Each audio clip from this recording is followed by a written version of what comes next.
안녕하세요. 저는 50대 여성이랍니다. 남편은 작은 기업에 다니는 사람이에요. 많은 돈을 벌지는 못하지만 그 회사에 벌써 30년 가까이 다니고 있답니다. 남편의 성실함과 근면함은 남편을 아는 모든 사람들이 인정하고 있죠.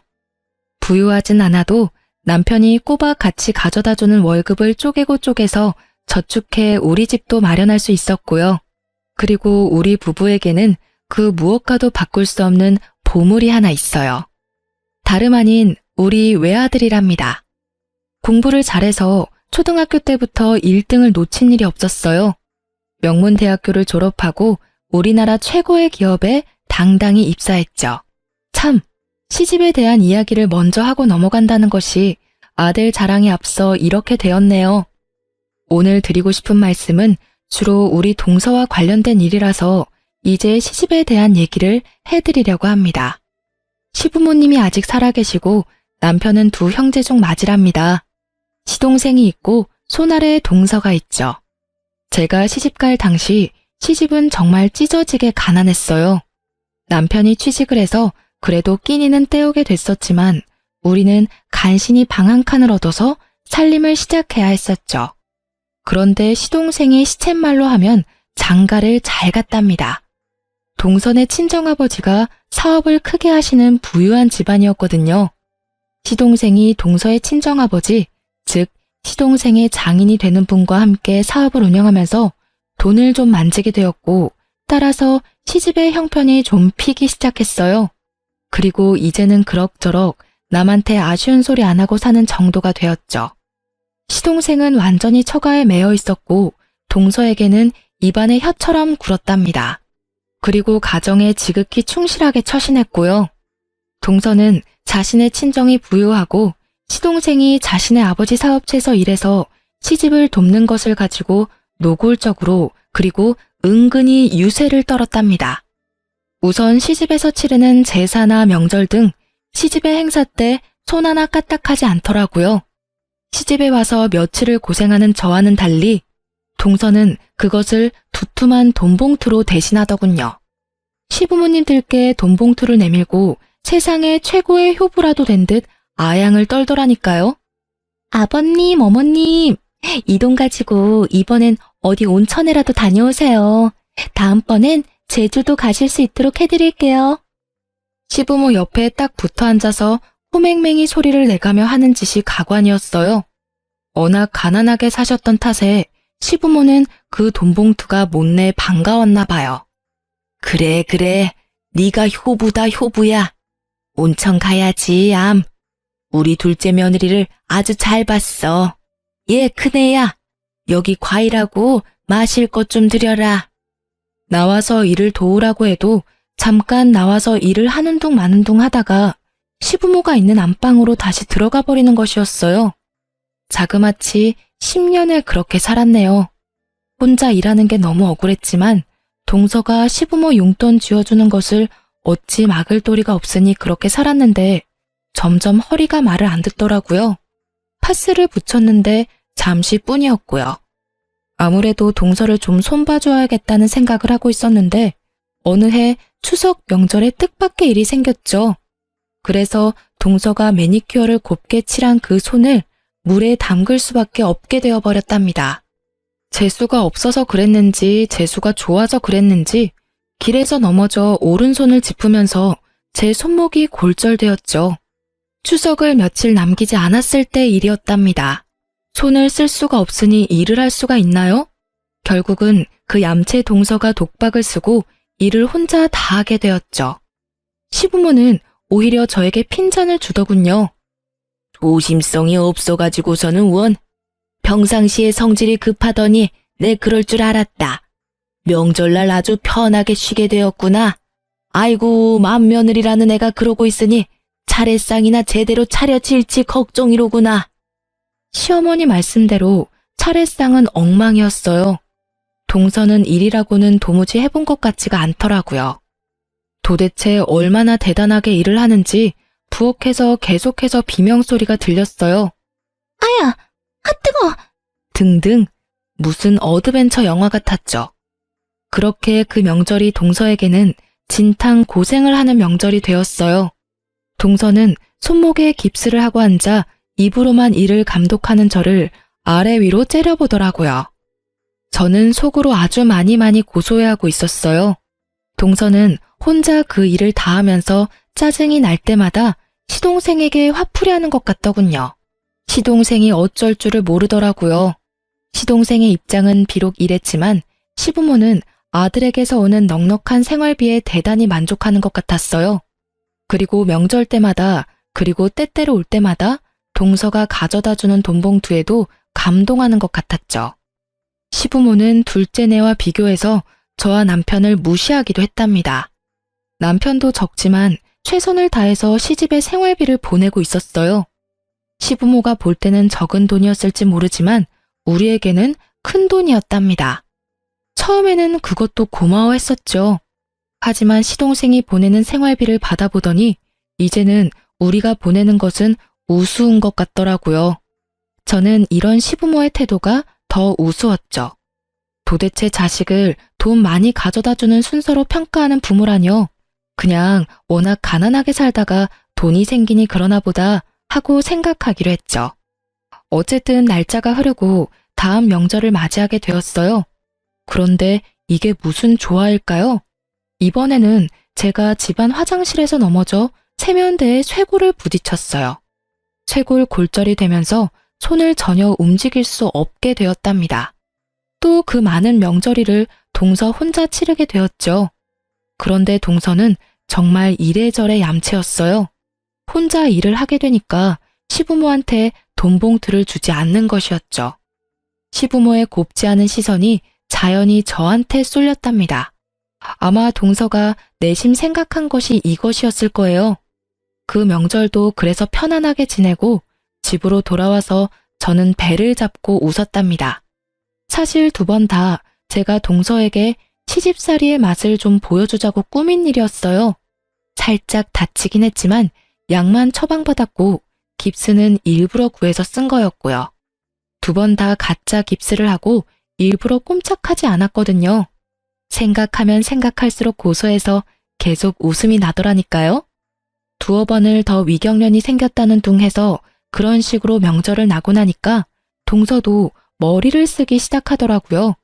계속 두툼한 돈봉투가 오지 않으니까 시부모가 동서에게도 어느새 슬슬 눈치를 주기 시작했고 동서가 시부모에게 다시 돈을 드리더군요. 그러고는 돈으로 사람을 사서 일을 시키는 것이었죠.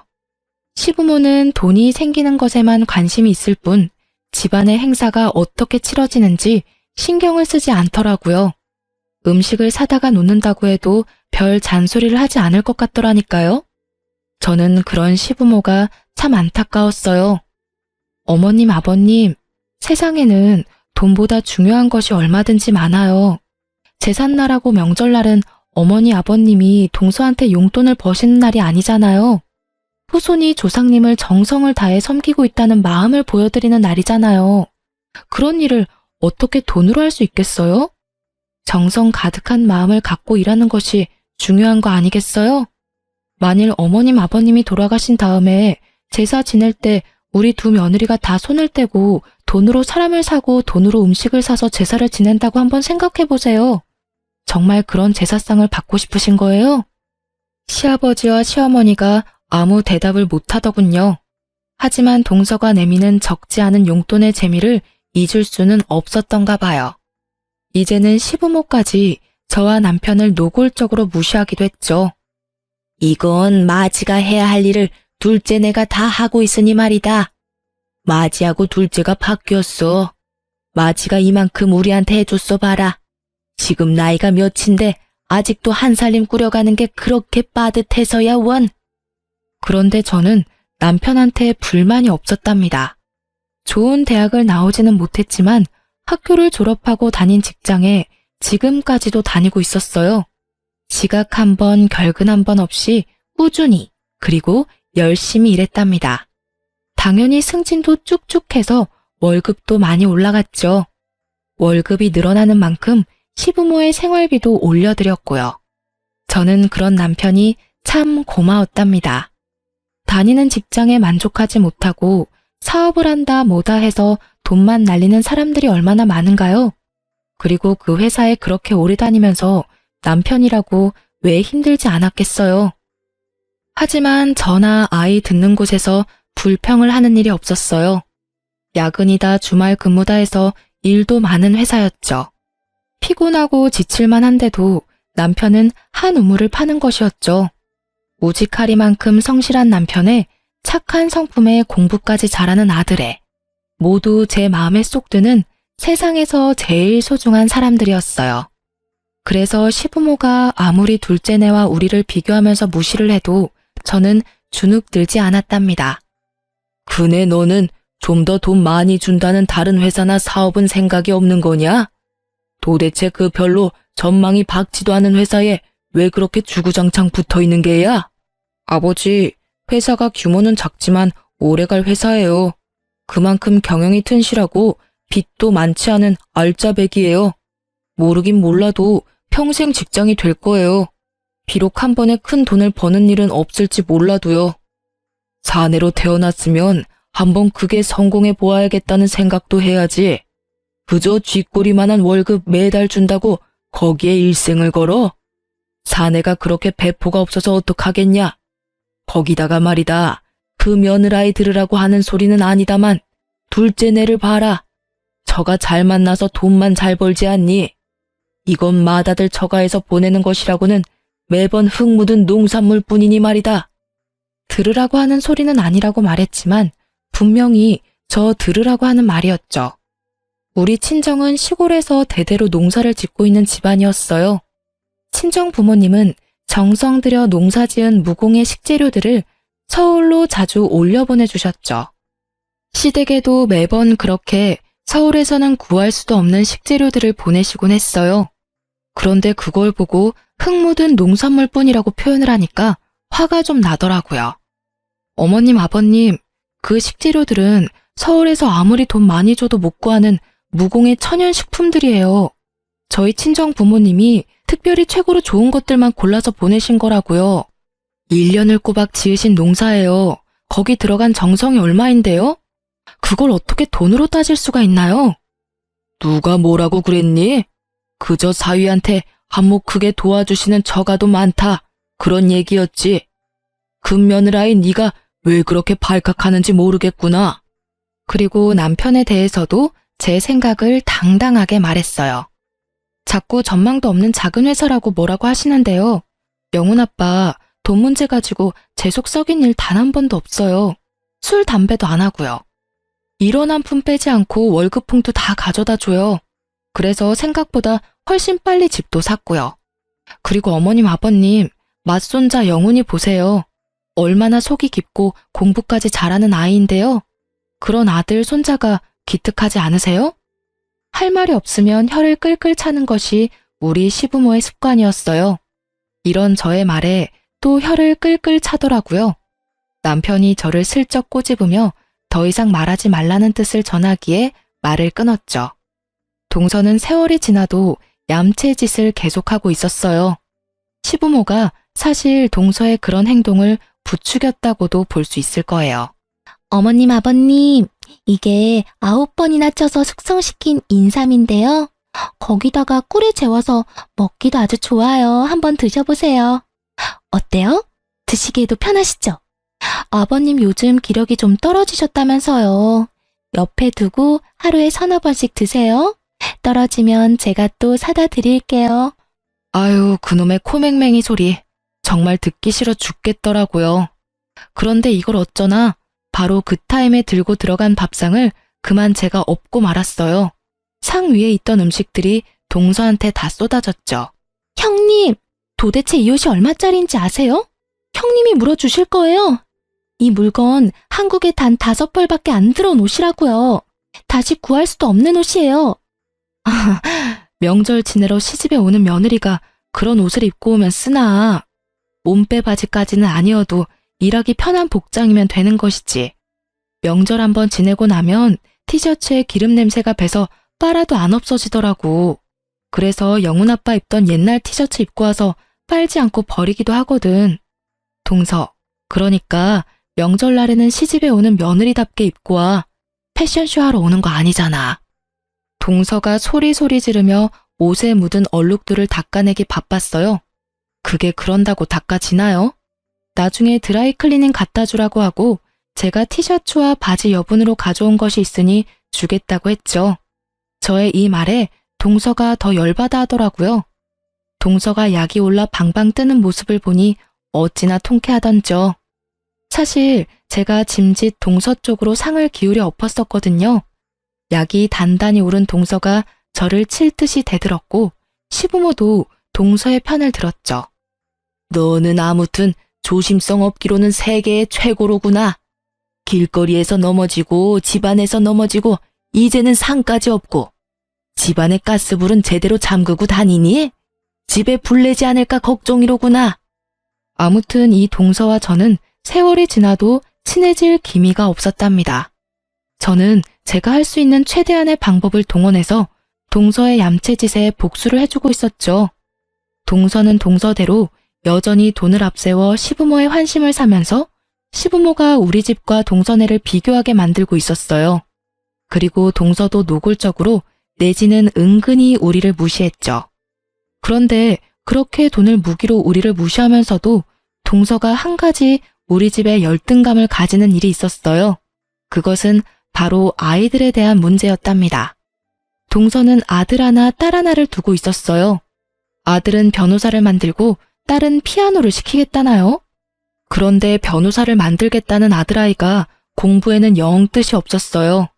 이 아이한테 제 남편이 정말 좋아하는 일이 뭔지를 물었었나 봐요. 군아버지, 저는요, 축구선수가 되고 싶어요. 제가 학교에서 축구를 얼마나 잘하는데요. 손흥민 선수처럼 프리미어리그 축구선수가 되는 게 꿈이에요. 그런데 엄마한테 이런 말을 하면 큰일 나요.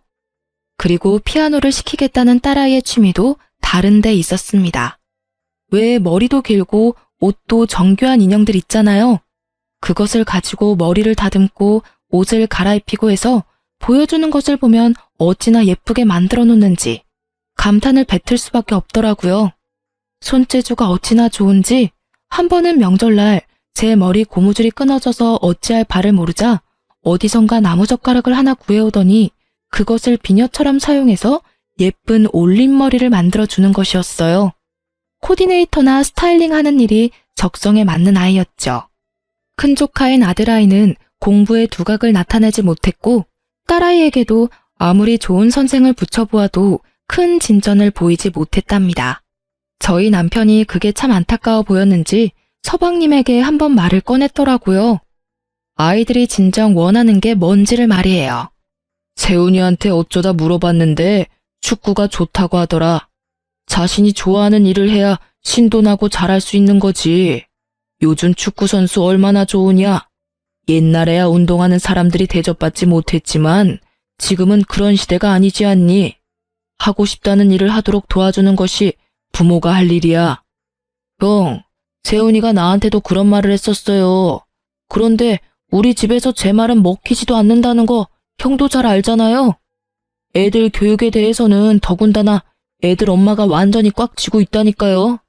변호사, 피아니스트, 이렇게 어렸을 때부터 세뇌를 시키고 있는걸요.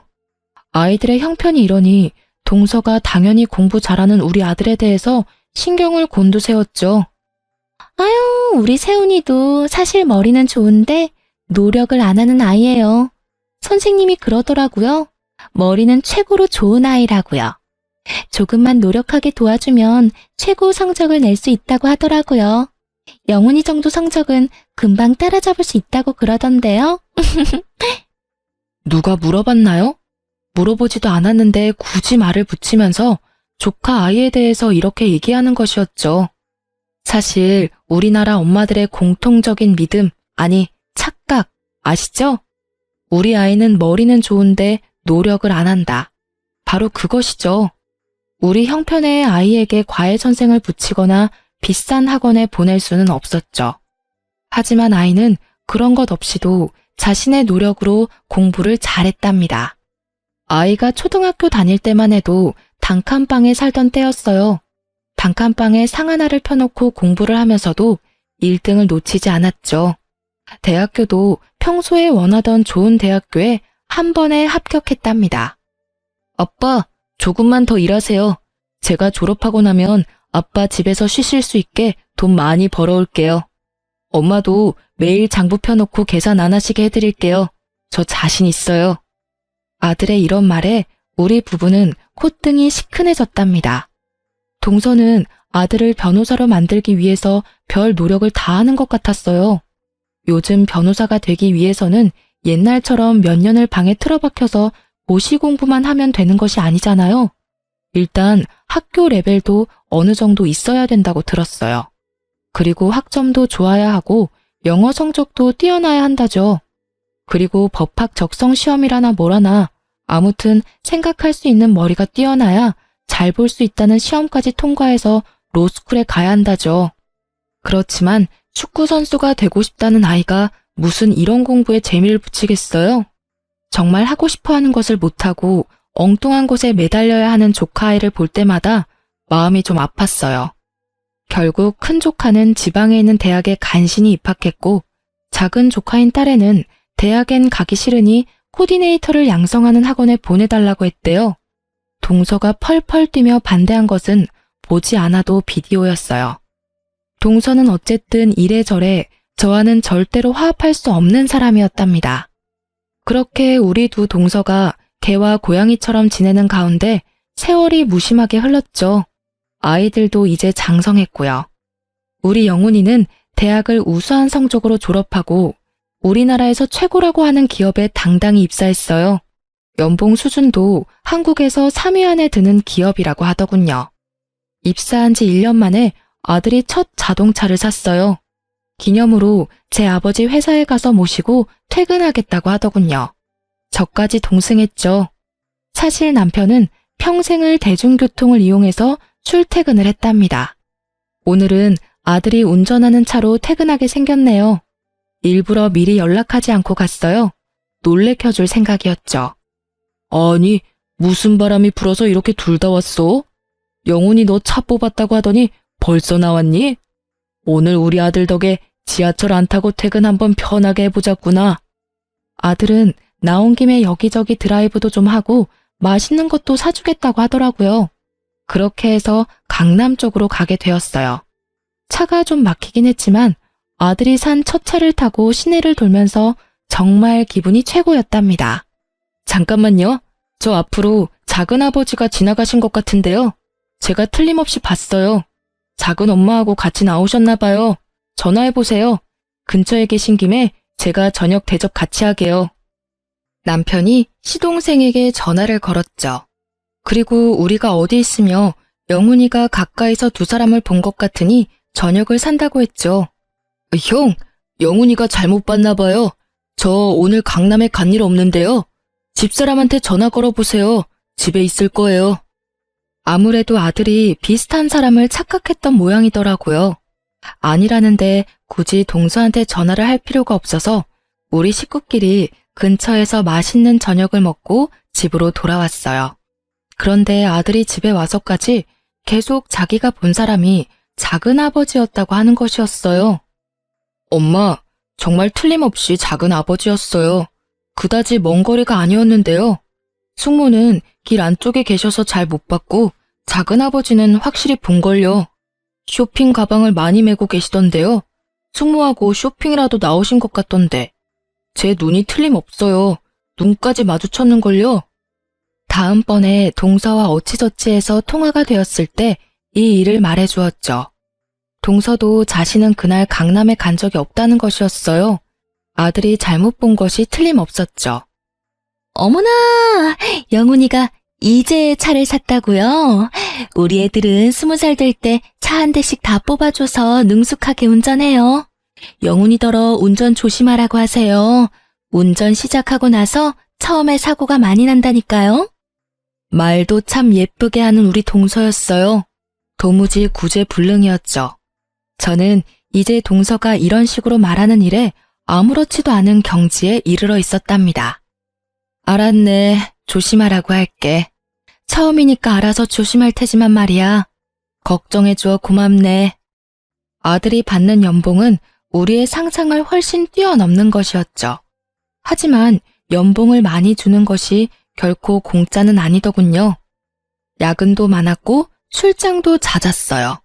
일에 파묻혀 사는 아들이 걱정되었고 무엇보다도 이제 결혼할 나이였죠. 저렇게 일만 하다가 언제 결혼할 사람을 만나나 싶은 생각이 들더라고요. 아들의 나이가 홍기가 들어서면서 슬슬 걱정이 되고 있었답니다. 하지만 곧 무슨 소식이 있겠거니 하고 기다리고 있었죠. 그러던 중 드디어 아들이 정말 기쁜 소식을 들고 왔어요. 결혼하고 싶은 아가씨가 생겼다는 것이었죠. 우리 두 내외는 정말 뛸 듯이 기뻤답니다. 아들처럼 인류 기업은 아니지만 괜찮은 회사에 다니는 아가씨라더군요. 그런데 아들이 설명하는 그 아가씨의 집안 상황이 좀 마음에 걸릴 만한 것이었어요. 아버지와 어머니가 일찍이 헤어지셨다나 봐요. 그래서 어머니 혼자서 딸만 바라보고 사셨대요. 사별한 것도 아니고 이혼을 한 것이라니 마음에 걸렸답니다. 그리고 덧붙이는 말인즉 그 아가씨의 어머니가 곧 재혼을 할 것이라고 했어요. 오래 전부터 만나온 사람이었지만 딸이 어릴 때 재혼을 하게 되면 상처가 될 것 같아 차라리 성장해서 엄마의 입장을 이해하게 될 때 결혼을 하겠다고 했다죠. 이 아가씨가 그 사람을 실질적으로 아버지라고 생각한다고 말도 들을 수 있었답니다. 얼마 후에 아들이 그 아가씨를 집에 데리고 왔어요. 참 예쁜 아이더라고요. 같이 식사를 하면서 조심해가며 집안 상황에 대해서 물었어요. 어머니와 아버지가 일찍 헤어지셨지만 새아버지 되실 분은 어머니가 워낙 오래전부터 만나오셨기 때문에 아버지에 대한 미련은 없다고 하더군요. 그러면서 새아버지 되실 분이 하는 사업이 잘 되어 부유하신 분이라고 덧붙였어요. 그리고 그 사업은 결국 제 아들이 물려받을 것이라고 했죠. 그런데 이 말은 덧붙이지 않는 것이 좋았겠다 싶었답니다. 마치 젊은 시절의 동서를 보는 것 같았고 그 집에 매여 사는 시동생 생각이 날 수밖에 없었거든요. 거기다 동서 때문에 돈 자랑하는 사람들에 대해서 아주 학지를 뗀 저였어요. 그런데 며느리감이 묻지도 않은 새아버지의 경제 상황에 대해서 이야기를 꺼내니 저도 모르게 표정이 굳어지더군요. 그런 저를 눈치챘는지 남편이 유쾌하게 분위기를 바꿔보려고 했어요. 아, 그래? 잘 됐구먼. 어머니께도 그동안 많이 힘이 되고 위로가 되셨을 테니까. 그러면 이번 결혼에도 그분이 혼주석에 앉으실 건가? 며느리감이 그럴 것이라고 하더군요. 그렇다면 그 전에 어머니가 먼저 결혼을 하실 것인지 제가 물어보았죠.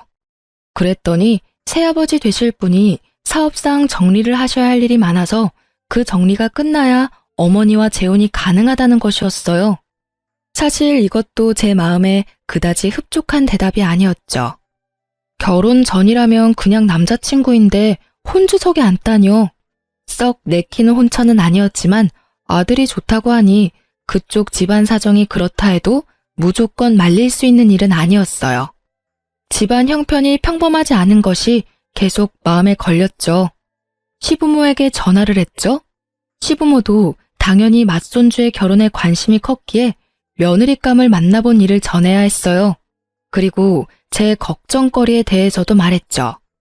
저처럼 며느리감의 성장 과정과 집안 환경에 대한 걱정이 크더군요. 그런데 이 이야기가 동서의 귀에 안 들어갔을 리가 없었죠. 어머나, 형님, 영훈이가 그 집 사업을 물려받는다면서요? 아주버님은 처가에서 받은 게 없으신데 영훈이는 그래도 아이가 똑똑하니 경제력 있는 장인을 만난 모양이네요. 아, 참, 장인이 아니라 장모의 남자친구라고 했던가요?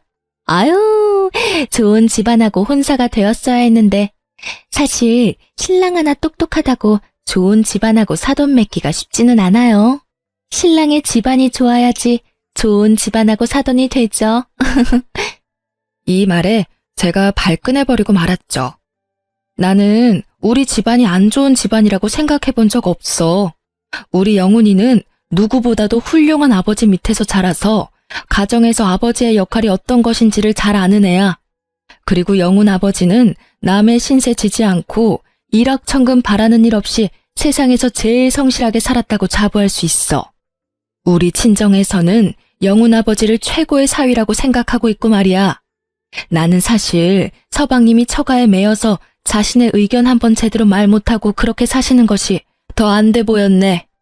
동서가 이 말에 또 따박같이 말대꾸를 하더라고요.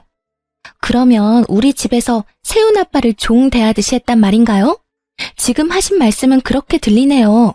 시집 와서 지금까지 형님을 볼 때마다 드는 생각이 말이에요. 말씀을 참 함부로 하세요. 제 속이 얼마나 긁혔는지 아세요? 뭐라고? 말을 함부로 해? 그게 아랫사람이 손윗사람한테 쓸 표현인가? 자네야말로 시집와서 돈봉투 뿌린 것 말고는 한 일이 뭔가? 하다못해 제사상 하나, 차례상 하나를 제대로 차려본 일이 없는 사람 아닌가 말이야. 그날은 이렇게 동서를 따끔하게 야단치고 전화를 끊었어요. 그런데 동서가 아주 나를 받은 사람 마냥 신이 났더라고요. 영훈이가 그렇게 똑똑하고 잘났다고 하더니만 결국은 그런 혼처를 만나게 되었다며 노골적으로 비아냥거리는 것이었죠. 하지만 저는 늘 그랬듯 주눅들지 않았답니다. 우리 아들이 판단을 했다면 그 판단을 일단 믿는다고 했죠. 그리고 결혼은 상대방의 사정을 자세히 알아보고 시킬 것이라고 했어요. 동서가 이렇게 신이 나 있는 사이에 아들의 결혼 이야기가 착착 진행되고 있었답니다. 저는 무엇보다도 그 새아버지 될 사람에 대해서 자세히 물었죠. 아들의 말로는 사업을 크게 하시는 분이라고 하는데 최근에 장기 출장이 잦아서 말만 들었지 아들도 아직 만나지 못했다는 거였어요. 그리고 아들에게 콕 집어서 물었어요. 설마 그 아버지 될 사람이 크게 사업을 한다니까 네 숙부처럼 그 집에 묶여서 그렇게 살 생각은 아니겠지? 라고요. 아들이 웃더라고요. 아들의 꿈은 지금 있는 회사에서 적어도 임원급 이상으로 승진한 다음에 은퇴를 하는 것이라고 못을 박더군요. 그러고 나서 그 경험을 토대로 장인의 사업을 물려받든 다른 사업을 하든 생각할 것이라고 했어요. 그 말을 들으니 안심이 되었답니다. 천금을 가져다 준다고 해도 아들이 시동생처럼 사는 것은 정말 싫었거든요. 시간이 흘러 드디어 상견례 날이 코앞에 다가와 있었어요. 아들의 말로는 아직 결혼을 하지 않았지만 어차피 실질적인 혼주가 될 사람이었기에 며느리감의 새아버지가 될 사람도 상견례장에 올 것이라고 했죠. 솔직히 마음에 들지는 않았어요. 아직 안사돈과 결혼도 안 한 사람이 바깥사돈 역할을 한다뇨. 제대로 하자면 안사돈 한 분이니 저만 상견례에 나가고 나중에 안사돈이 결혼을 하게 되면 다 같이 만나는 것이 경우 있는 일이라고 생각했어요. 그런데 최근에 장기 출장이 잦았기에 우리 아들의 얼굴도 못 보았다니 겸사겸사 상견례에 나와서 우리와 인사도 하고 아들의 얼굴도 보겠다는 것이었죠. 마음에 들지 않았지만 어쨌든 그렇게 다 같이 만나기로 했어요. 남자 쪽이니 우리가 먼저 나가 있는 것이 예의겠죠. 그래서 서둘러서 30분 정도나 일찍 상견례장에 도착했답니다. 30분이 흐르고 약속한 시간에서 약 5분 정도 전에 안사돈과 바깥사돈 될 분, 그리고 며느리감이 상견례장에 도착했어요. 그들이 상견례장 문을 열고 들어서는 순간 상견례장은 발칵 뒤집혔답니다. 이게 어떻게 된 일인지, 형, 영훈아, 어떻게 여길... 저는 정말 다리가 휘청할 정도로 어지럼증까지 느꼈어요. 작은아버지가 어떻게 여길... 이게 어떻게 된 거예요? 이분이 네 새아버지가 될 분이 정말 맞아? 도대체 이게 다 무슨 말씀들인가요?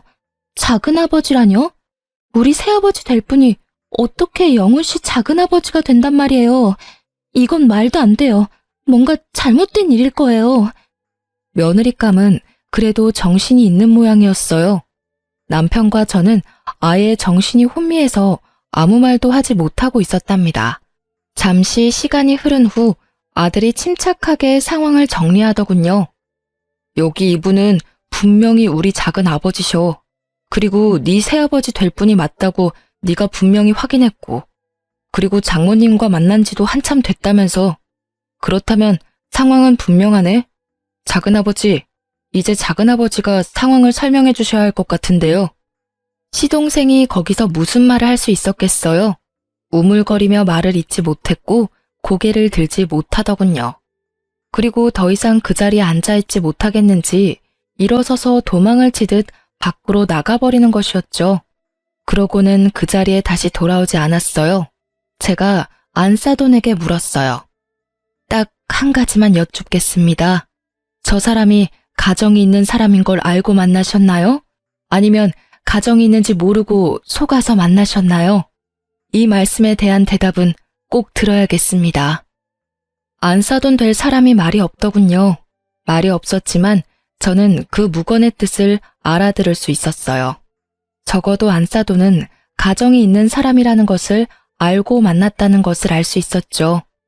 그리고 최근에 결혼을 급하게 추진하려고 했었다는 것은 이미 들어서 알고 있는 사실이었고요.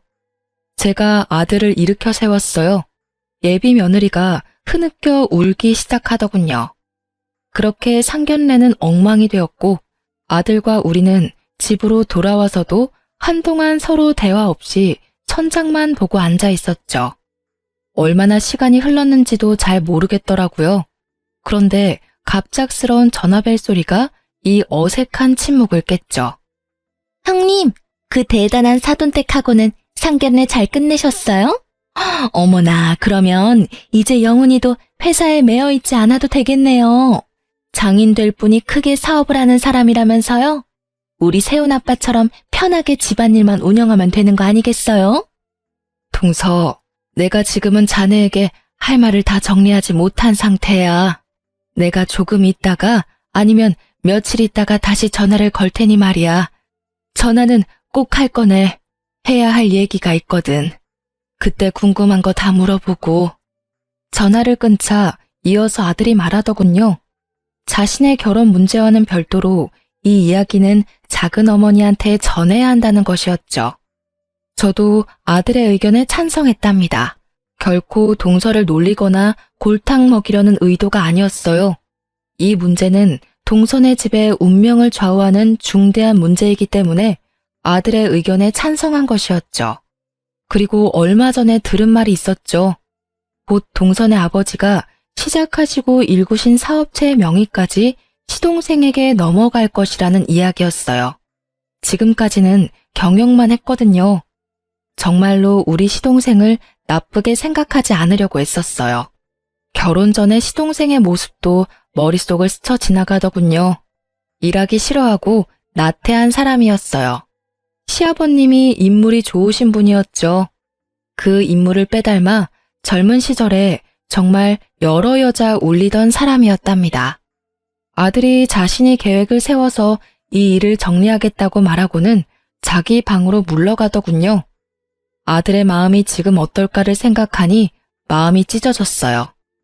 결국 아들이 이틀 정도를 고민하고 나서 우리에게 계획을 이야기하더군요. 아들은 우선 며느리감이라고 데려왔던 아가씨와 그 어머니에게 전화를 걸어 한 번은 더 만나야 하지 않겠느냐고 하더군요.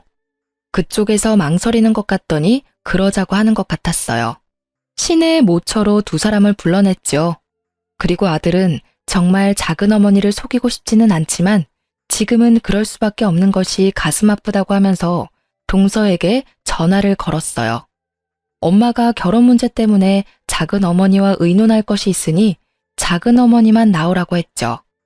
동서야 보나마나 가뜩이나 아들의 결혼 문제에 대해서 더 비아냥거려주고 싶어 했겠죠. 동서가 얼른 조카인 제 아들의 제안을 받아들이는 것 같았죠. 그리고 마지막으로 이 사태를 만든 주범인 시동생에게 전화를 하는 것 같더군요. 전화를 안 받는 것 같았어요.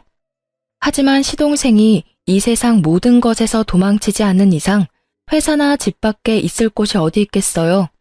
결국 아들이 작은아버지를 찾아내어 누가 모여있다는 말도 하지 않은 채 그 장소로 차에 태워 데리고 왔어요. 이제 관련된 모든 사람이 다 모인 셈이었죠. 여기가 도대체 무슨 자리인가요, 형님?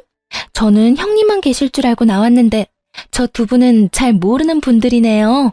혹시 며느님 되실 분하고 안사돈 되실 분이세요? 그리고 곧이어 들어오는 시동생을 보고 동서가 의외라는 표정을 지었어요. 시동생은 모든 사람이 다 모여 있는 것을 보고는 기겁을 하더군요. 예비 안싸돈을 다그쳐 언제 시동생을 처음 만났는지 물었어요. 20년 가까이 됐어요. 저 아이가 아직 어릴 때니까요. 이 사람이 늘 이혼하고 싶다고 했었어요. 지금은 그 집안의 머슴처럼 살고 있지만 언젠가 그 재산이 자기 것이 되면 이혼할 것이라고 했었고 요즘 들어 곧 그렇게 될 것이라고 했어요. 그래서 우리는 이제 곧 결혼하려고 했었어요. 눈치 빠른 동서가 이 이야기의 내용을 캐치한 것 같더군요. 잠시 얼이 빠진 듯 했던 동서가 시동생을 다그쳤어요. 당신 결국 돈을 보고 나하고 결혼한 거였어. 그 긴 시간을 참 잘도 버텼네요. 더군다나 20년간이나 다른 여자를 만나면서 이 여자하고 합치고 싶어서 어떻게 기다렸어요? 그런데 이 여자하고도 꼭 돈이 있어야 합칠 수 있었던가 보네. 요즘 와서 결혼 이야기가 본격적으로 나왔다고 하는 걸 보니까 자칫하면 모르고 명의를 넘길 뻔했어요. 내 선택은 분명해요. 당신의 생각을 안 이상 이혼할 거예요. 형님의 안싸돈 되시는 분, 이제 선택은 당신만 하시면 되겠네요. 돈을 보고 결혼한 시동생과 돈을 그토록 좋아하며 돈을 앞세워 살아온 동서의 콜라보라고 밖에 할 말이 없더군요. 안싸돈 될 뻔했던 사람의 선택이 갑자기 궁금해지는 건 왜일까요? 아들이 곧이어 파혼을 선언하더군요. 사돈 될 뻔했던 사람과 며느리 될 뻔했던 사람이 먼저 자리를 뜨고 시동생이 또 도망치듯 자리를 피했죠. 동서는 다리에 힘이 풀렸는지 사람들이 나가버리자 의자에 주저앉고 말았어요. 평생을 그렇게 다투며 지낸 동서였지만 어쨌든 가족이었죠. 마음이 아프더라고요. 돈이라는 것이 이렇게 허망한 거야, 동서. 동서가 그렇게 믿고 의지했던 돈, 그것 때문에 평생을 속아 살아왔다는 것을 생각해보길 바래. 서방님은 원래 일하기도 싫어하고 일확천금을 노리는 경향이 큰 사람이었지. 그런 사람이 그래도 결혼해서 장인 아래에 잘 붙어있다고 생각했었어. 돈에 팔려간 결혼, 사람을 사랑해서가 아니라 돈을 사랑해서 한 결혼이 얼마나 위선적인 것인지를 이제 알았으리라고 생각해. 그렇게 허망한 돈을 믿고 시집에 대한 도리까지 돈으로만 해결하려 했던 잘못된 인성을 고치지 않으면 돈은 아마도 동서를 계속 속이고 말 거네. 동서가 이미 이혼을 선언했고 아들도 파혼을 선언한 마당이었어요. 시동생이 이혼만은 못하겠다며 매달렸다는군요. 하지만 동서는 매몰차게 이혼을 진행했다죠. 그리고 나중에 들은 이야기지만 시동생의 내연녀, 즉 며느리가 될 뻔했던 아이의 엄마는 시동생을 버렸다죠. 시동생에게 남은 재산이 거의 없다는 것을 알고 그랬던 것 같더군요. 동서가 우리 가족에게 남이 되는 날 시부모에게 큰 절을 한번 올리고 떠나더군요. 형님 말씀대로 제가 잘못된 생각을 가지고 살았고 그것이 결국 제 발등을 찧었어요. 그걸 이제야 알겠네요. 형님이 그걸 가르쳐 주셨어요. 내내 행복하시길 바랄게요. 이 말을 끝으로 동서는 우리 가족에게서 멀어져 갔답니다. 평생을 개와 고양이처럼 다투며 살았지만 그렇게 떠나는 동서의 뒷모습을 보니 아주 살짝 눈물이 나더군요. 제일 큰 걱정은 아들이 받았을 상처였어요. 아들은 한동안 말없이 회사와 집을 왔다 갔다 하더군요. 시간이 좀 필요하겠죠. 하지만 저는 아들을 믿는답니다. 공부를 잘했지만 책상에만 붙어있는 샌님으로 키우지 않았어요. 우리 아들 강한 아이랍니다. 그리고 곧 진정한 아들의 인연이 어디선가 나타나겠죠. 그날이 빨리 다가오기를 우리 내외는 기다리고 있답니다. 지금까지 저와 동서의 얽힌 이야기를 중심으로 우리 가족에 대한 이야기를 말씀드렸어요. 읽어주셔서 감사합니다.